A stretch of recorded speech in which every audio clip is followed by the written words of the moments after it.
Have the sniffles? Feeling under the weather? Have an ache or a pain?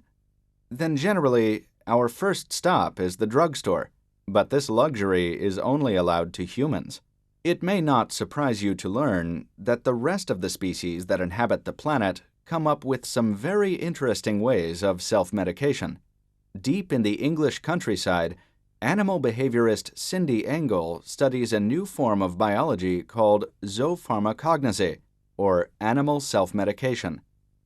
Cindy's dedicated the last few years of her life into compiling all of her research into a new book. I often have people asking me whether it's just instinct, and the answer is no. I mean, the ability to seek out a well-balanced diet is incredibly complicated, and they are adjusting it moment to moment. Engel suggests there may be examples where humans, having studied animals self-medicating, have come across benefits ourselves in drugs or chemical uses. Early medicine was based on observing the behavior of sick animals. It's relatively recently that we've stopped looking.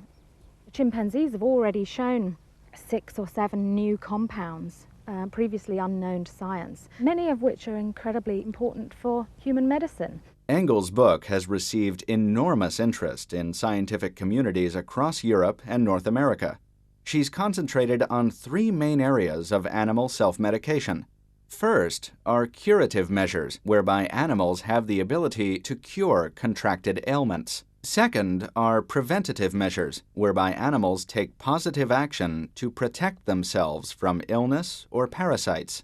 And lastly are avoidance measures, where animals have the knowledge or insight to avoid toxic plants and select the right food to keep themselves on a healthy diet.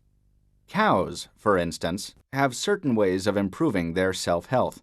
Cattle have got a special type of stomach. They have to ferment the tough, fibrous material in the grass, and fermentation requires a really carefully balanced level of acidity, and clay being alkaline will help balance acidity for the fermentation process. And this is not an unconsidered part of the cow's ecology and behavior.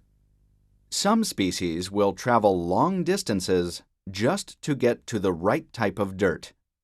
Wildebeest in Africa are probably the best example. They'll migrate to the volcanic ash floor. It contains these essential minerals for lactation. Observing wild animals self-medicating is something that's very rarely seen, but during Engel's research, she came across some groundbreaking video footage. Well, this snow leopard was being treated for a bladder infection.